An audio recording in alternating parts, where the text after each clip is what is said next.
We bought Gesner's book in 2014, really as a response to Kostya Novoselev's request. He was really interested in the history of graphite and was surprised, as we were, that we didn't have a copy of this book in our collections. This is an unusual purchase in that we had a particular book that we wanted to buy, and so we went out and looked to see if there were any copies available.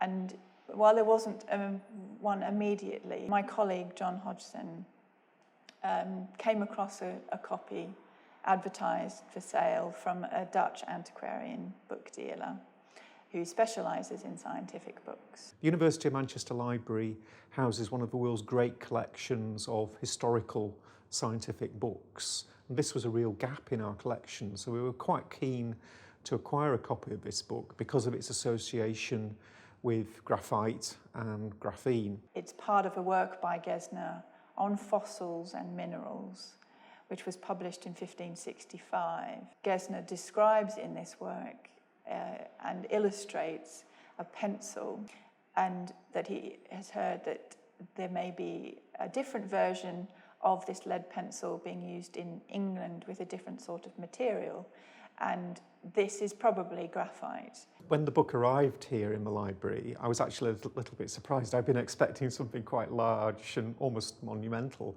And the book is small, what we call an octavo size, the equivalent of a modern paperback, I suppose.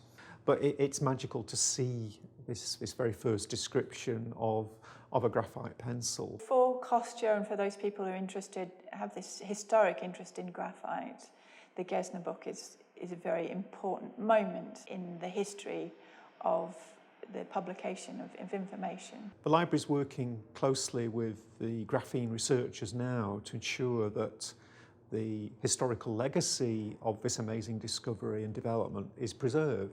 We have historical archives of major scientists like John Dalton and James Joule from the 19th century, but their archives are very fragmentary. So it's really important that we get in there at the start of this amazing story. And so we were delighted that Kostya Novoselov has recently agreed to transfer his laboratory notebooks to the library for safekeeping. So we hope that they will be preserved for future generations to study and appreciate the importance of this discovery in Manchester.